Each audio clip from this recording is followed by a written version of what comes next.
নমস্কার দর্শক বন্ধু, আমি শ্রী মহাকাল আবারও চলে এসেছি নতুন একটি বশীকরণ টোটকা নিয়ে। বন্ধুরা ঠিকই শুনেছেন, বশীকরণ টোটকা নিয়ে অনেক জ্যোতিষীর কাছে গেছেন, অনেক তান্ত্রিকের কাছে গেছেন, কেউ আপনার কাজটি সম্পন্ন করতে পারেনি, অনেক পয়সা ব্যয় করেছেন। আজকের আমি আপনাদের সামনে যে টোটকাটি আমি নিয়ে এসেছি, এটি আপনি নিজেই করবেন, 100% ফল পাবেন। তো বন্ধুরা, এই কাজটি কেউ কোনো খারাপ কাজে ব্যবহার করবেন না। যদি আপনার স্ত্রী পরপুরুষে লিপ্ত থাকে, বা যদি আপনার স্বামী পরকীয়াতে লিপ্ত থাকে, যদি আপনার ভালোবাসার মানুষ আপনাকে যদি পাত্তা না দেয়, যদি আপনি কোনো পরনারীতে আসক্ত থাকেন, যদি আপনি কোনো পরপুরুষে আসক্ত থাকেন, যদি আপনার প্রেমিক প্রেমিকা বা বাবা মায়ের সঙ্গে সম্পর্ক ভালো নেই, বা আত্মীয় স্বজনের সঙ্গে ভালো নেই, সেক্ষেত্রে এই ক্রিয়াটি অবশ্যই করবেন, অবশ্যই আপনি ফল পাবেন। দয়া করে এই প্রয়োগটি কিন্তু কোনো বাজে বা খারাপ কাজে ব্যবহার করবেন না। তো বন্ধুরা, চলুন শুনে নিই আজকের সেই টোটকাটি কি করতে হবে আপনাদেরকে যে কোনো কুমোর, যারা মাটির তৈরি জিনিসপত্র তৈরি করে, তাদের ওখানে থেকে ওই যে চাকটি আছে, সেই চাক থেকে আপনাকে একটু মাটি নিয়ে আসতে হবে এবং এই ক্রিয়াটি করতে হবে যে কোনো মঙ্গলবারের দিন। তো বন্ধুরা, কি করতে হবে? মাটিটি নিয়ে আসবেন, নিয়ে আসার পরে আপনি স্নান করে একটি পবিত্র বস্ত্র পরে নেবেন। সেই সঙ্গে ওই মাটিটি দিয়ে একটা যজ্ঞের বেদি তৈরি করবেন। কি বললাম বন্ধুরা? ওই মাটি নিয়ে একটা যজ্ঞের বেদি তৈরি করবেন। এছাড়াও আপনাকে একটি পাত্র নিতে হবে। সেই ছোট পাত্রে কিছু চিনি, একটু মধু এবং কিছু কালো তিল আপনাকে নিতে হবে। সেই সঙ্গে একটু কর্পূর আপনাকে নিতে হবে।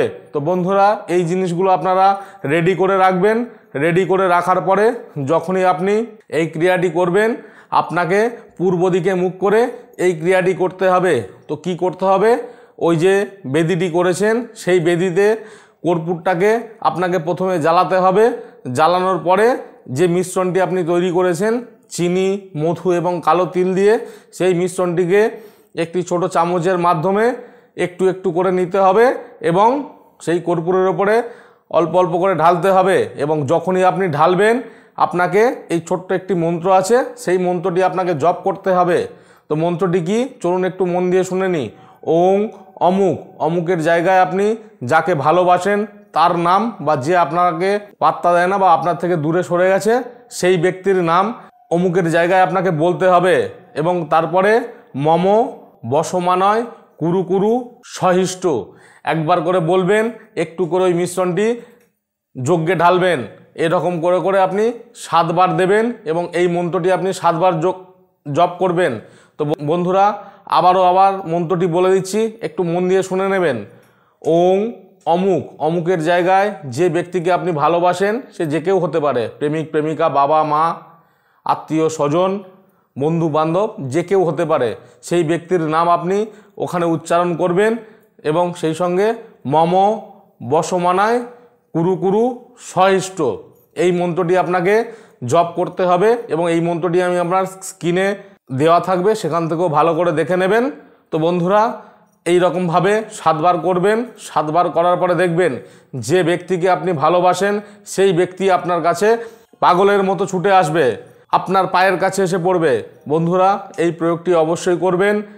যদি এই প্রয়োগটি করতে কোনো রকম কোনো সমস্যা হয়, সেক্ষেত্রে আপনি আমার সঙ্গে সরাসরি যোগাযোগ করতে পারেন। স্ক্রোল বারে আমার নম্বর দেওয়া আছে এবং আপনি সরাসরি আমার চেম্বারে এসে দেখা করতে পারেন। এই ভিডিও দেখে যদি আপনি উপকৃত হন, নিজের বন্ধু বান্ধবের মধ্যে একটু শেয়ার করে দেবেন, যাতে তারাও এই ভিডিও দেখে উপকৃত হয়। বন্ধুরা, এই টোটকাটি করে কেমন রেসপন্স পেলেন অবশ্যই আমাকে কমেন্ট করে জানাবেন। ভালো থাকবেন, সুস্থ থাকবেন। জয় তারা।